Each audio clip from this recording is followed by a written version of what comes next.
I come from a little place called Weehambillis, between Chinchilla and Tara in southeast Queensland.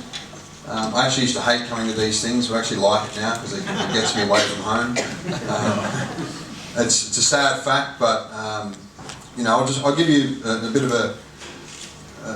an idea of what I go through in the last 48 hours. I was woken at 3 o'clock yesterday morning by outside on the front gate, and a compressor station whirring away. I was inside my lounge room, and continued on in the morning with about 50 truck movements between 6 a.m. and 6:30 a.m. past my house to repair the road that had been ruined over the past 100 days of connecting 5 wells right next to my house.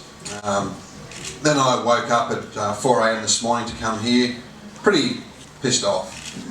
And I actually pulled up to take a photo, if you will, of 7 drill rigs that were operating within 7 kilometres of my house. And my anger got the better of me, and I just decided to block the road. And unfortunately for the gas company, there was 3 buses of 50 men, and ended up doing about a 5 kilometre traffic jam for the 20 minutes that I had them. I was on my own, and that's the sort of thing that probably Drew's talking about, annoying these people and slowing them down. I know the police take 25 minutes to get there, so obviously on the 20th minute I left.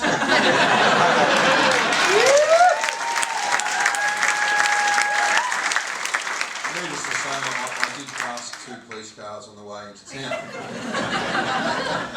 But, you know, reality is that my area is now become an industrial zone. It was a peaceful residential estate. We have 30-acre blocks to 250-acre blocks.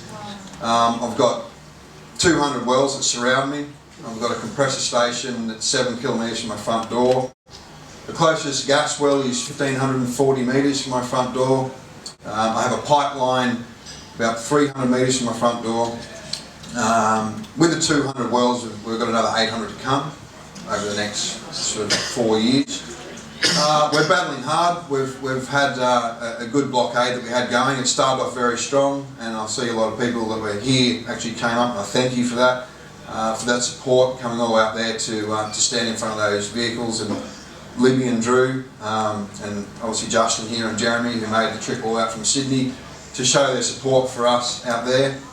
But when all the fanfare's gone and the helicopters are gone and Channel 10's gone, you know,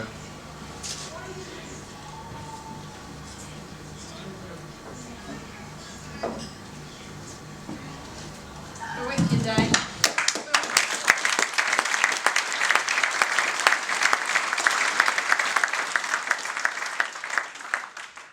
we're left fair.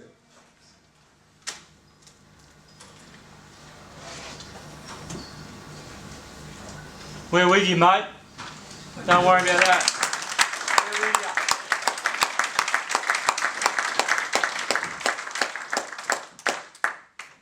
So everyone goes home, and I try and go home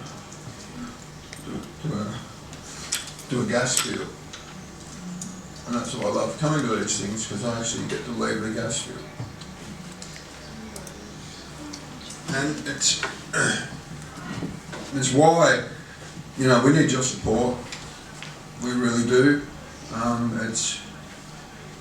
We're at the point where it's a disaster zone. You know, there was a 20 kilometre strong convoy of cars this morning on the way out 7 kilometres from my house to build a reverse osmosis plant that'll dump 20 megalitres of water a day into my local creek, which will then run into the town water supply with all those chemicals that Marianne was talking about. You know, we're in a situation in Queensland. It's just a start here for you, and if we don't stand up against these bastards, there's going to be nothing left for our children. There's going to be nothing left for future generations. So I just ask you all to really take an interest in what's happening in your local area. You are already being here, but you need to stand up, and please don't forget us, because we're in a rural area. You know, we started this 2 years ago with 5 people. And our first blockade, we blockaded seismic machinery that were trying to do more seismic testing near our houses. We were trying to stop more wells going in, and it really became the point where we knew that we were in a lot of trouble. The compressor station had been going for about a year. The noise for me, I live right next to it. Like I literally live right next to it. It's called Kenya Station. I'm 2 kilometres from the border of Kenya Station, and then the compressor station's 5 kilometres from there, so it's actually a little under 5 kilometres, so I'm within 7 kilometres of the compressor station. The environmental impact studies say that, statements say that you can't build these compressor stations within 5,000 metres of a densely populated area, but it mentions nothing about rural residential estates or farmhouses. We're actually known in the industry as sensitive receptors. They don't distinguish between a sensitive receptor. It can be a school, it can be a house, it can be anything, you know what I mean? We don't have a number, we don't have a name, we're just a sensitive receptor, and that's the way they treat it. They treat it as money. You know, our situation is at a point where, you know, our futures are sort of gone. Our land prices are gone, and you know, I'm worried about my future. I really am. I don't want to stay in my home. I've been there for 4 days, and that would probably make it about 35 days this year. 30 days of blockading, 5 days of trying to relax. But I wake up every morning angry. I'm not an angry person. So it's driving myself and my neighbours to the point of despair. We just don't know what to do anymore.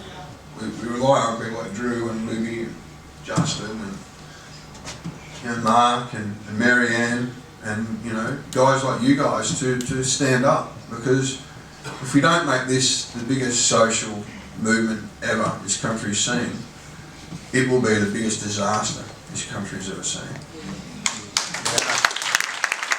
The Australian people and the government of this country have forgotten where each other stands. The government of this country is actually employed by the people of this country to be the administrative arm of the people. They have failed in that duty of care. The government has the power that we, the people, entrust to them. They are currently operating in breach of trust.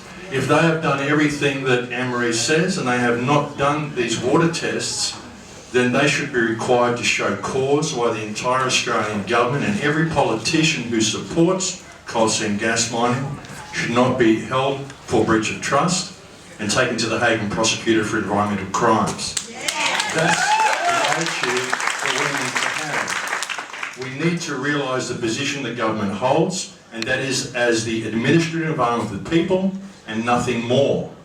It is useless to try to use the system to bring down the system, because the system itself is so corrupt that it would create this situation to begin with. We need to take this matter in hand, and I see coal seam gas mining as a wonderful opportunity to bring the people together. And I'm reminded of a quote by Seneca, who said that it's not that it's difficult that we don't dare, it's that we don't dare that makes it difficult. So let's dare to be the custodians of this planet that we are, and let's stand up and address this issue right now.